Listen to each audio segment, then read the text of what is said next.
Hey Toy fans, D21 Beast here, back with another figure review for you guys here today. And today we're looking at the Star Wars Black Series Snowtrooper, which is exclusive to Toys R Us in the United States, and the First Order Stormtrooper. Now, out of all the figures currently available in the Black Series, I'm most excited to check out all the Stormtrooper figures that are out there. And based on the feedback I received on the haul video I did recently showing off all the Star Wars figures I have coming up, it seems like you guys are actually pretty excited to check out the Stormtrooper figures too.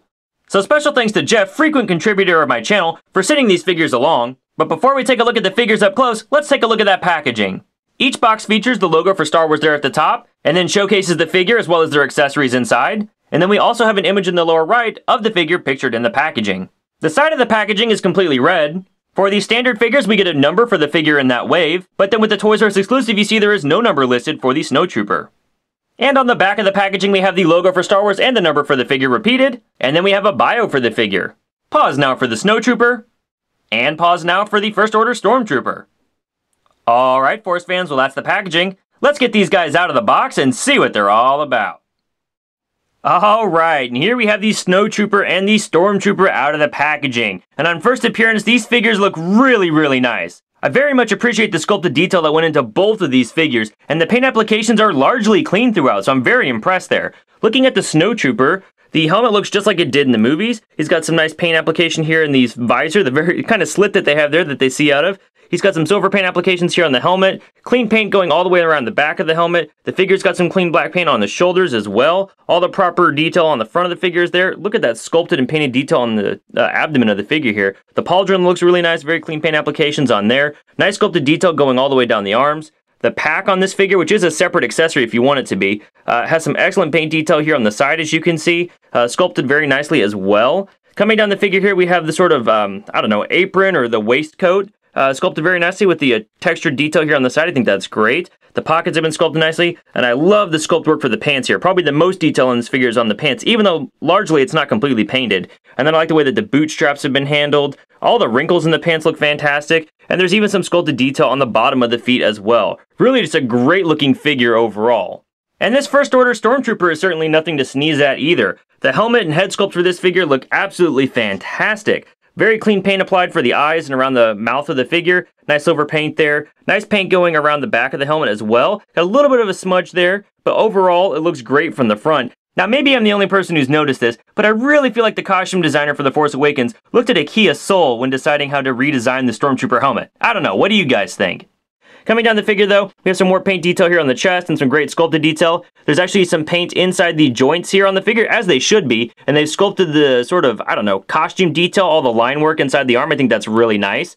Coming down the forearm of the figure, we have some more sculpted detail here on the inside of the arm. I imagine we're going to see a lot of use of this, whether it be a comm device or a remote device for doors or robots or whatever.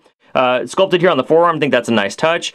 Coming down the rest of the figure here, we do have a separate belt piece that is affixed to the figure, does not move around. It's molded out of a black plastic, and this is probably the only place where I think the paint is noticeably different. There's almost a cream colored white here versus the stark white of the rest of the figure because they did paint on black plastic. The belt piece isn't terrible, I just wish they would have handled it a little bit differently. And then coming down the rest of this figure here, we have a few more paint blotches here on the legs, which are kind of unfortunate, not very clean here, but really overall, a fantastic looking figure. Oh, also, note, this device here, now I don't know what this is called on the costume. I know originally it was supposed to be a lightsaber holder on the original Stormtroopers, and it looks like the element has been carried over to the First Order Stormtroopers for The Force Awakens. This was actually coming off of my figure when I pulled them out of the package. So when you pull out the First Order Stormtroopers, definitely keep in mind that there is that separate piece that's been glued into the back of the figure, or in my case, not really glued in. And the packaging may actually pull that off of your figure as you're pulling them out, so just be careful with that. Each of these figures has a blaster rifle, and they are different from each other. The Snowtroopers has a stock on it to rest against the arm, where the Stormtrooper just has a shorter, more streamlined version of that same gun, perhaps. They fit nicely into each figure's hand. They have a trigger hand, as you can see here, and you just go ahead and stick the gun into the Snowtrooper's hand. It fits very comfortably. And the same thing for the Stormtrooper. You can put this rifle right into his hand, and it has a hand grip. Just plug it right in. It fits great. And you're free to pose them to your desire with their specified weapons. Now, it's worth noting that while both of these figures do have trigger fingers on the right hand, they do not have trigger fingers on their left hands. But a great feature about the First Order Stormtrooper is you don't necessarily have to have this guy holding both of his weapons at once. There is actually a slot in the leg of this figure, and you can pull out, say, the pistol, and stick that right into the sidearm position of the figure. Now, I don't know how movie accurate that is, or what gun versus the attack rifle or the pistol is actually going to be on the leg of the figure in the movie, and it may change throughout each scene. but I think it's great to be able to have the option to stow a weapon on your Stormtrooper while they're displayed with the other one.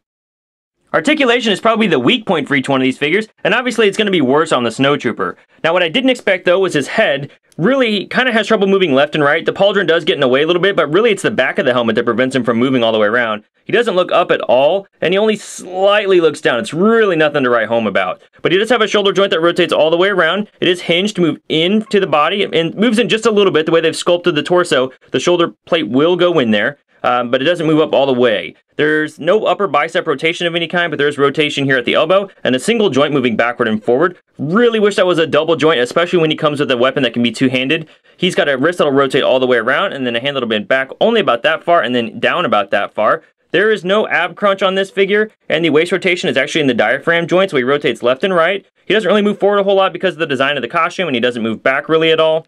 He's got hip joints that'll bend forward pretty far.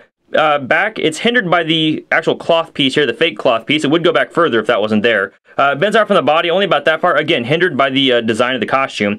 He's got a rotation at the upper thigh, he's got a double jointed knee, and then he's got a foot that'll bend forward, not really at all that much, bend back barely, and then he's got a Hasbro ankle pivot, but again, it's hindered by the design of the costume. I mean, it's a great looking figure overall, but the faithfulness to his costume design for the movie does add to his articulation woes. Then we have the First Order Stormtrooper here. The head actually bends back a little bit farther, bends down, fair enough I guess. Rotates all the way around at the shoulder. Now the hinge on this figure is actually a little bit better. I'm able to get the arm up further, and you can do the same thing on the other side, so I appreciate the way they've handled the joints on this figure. There again is no upper bicep rotation, and again we have single jointed elbows. Rotation at the elbow, hand bends back that far, bends down that far. All of the movement in the upper torso is coming here at the diaphragm joint, and he can bend back this far and forward this far. And then he has a hip joint that'll bend forward that far, bend back only about that far, out from the body that far, double jointed knee, full rotation out here at the upper thigh, and then a foot that bends forward that far, back that far, and he has that Hasbro ankle pivot. So really from an articulation standpoint, while the First Order Stormtrooper could use some double jointed elbows, he is the clear winner when it comes to posability versus what you're getting with the Snowtrooper. Height-wise, we can see that the Snowtrooper comes in just a little bit under 6 inches tall, while the Stormtrooper comes in right at about 6 inches tall. For some size comparison, here we have these Black Series figures compared to the Master Stormtrooper that was released this year, as well as a Clone Trooper 3 3/4 inch figure that was released in 2003. And here they are compared to the 6-inch scale Marvel Legends Infinite Series Wolverine. Alright Toy fans, well that's my review of the Star Wars Black Series Snowtrooper exclusive to Toys R Us, and the Star Wars Series First Order Stormtrooper, both released by Hasbro in 2015. Overall, these are a couple of quintessential figures that no Star Wars diehard can live without. So I'm going to assume, regardless of what I say, you guys are picking these up anyway. But for your more casual Star Wars fans, if you can only pick up one of these figures, I would say go ahead and go with the First Order Stormtrooper. I do really like the look of the Snowtrooper. The sculpting fantastic on this guy, and they really replicated the look of the costume. But I do think the overall hindrance that his costume brings to its articulation does kind of ruin some of the fun factor of the figure. And while that First Order Stormtrooper could use some double jointed elbows, he's still a great looking figure in his own right, and I had more fun posing him around as I did this review. Definitely check him out. But if after you pick up that Stormtrooper, you decide you want a change of scenery, I'd say go ahead and pick up the Snowtrooper, as long as you can find him on sale for a good price. Well, thanks for watching this review, guys, and a special thanks to Jeff for helping make this review possible. If you guys like what you saw here, please feel free to rate, share, and subscribe. Also, be sure to catch up with me on Twitter and Instagram at D21Beast. Thanks for watching, guys, and may the Force be with you!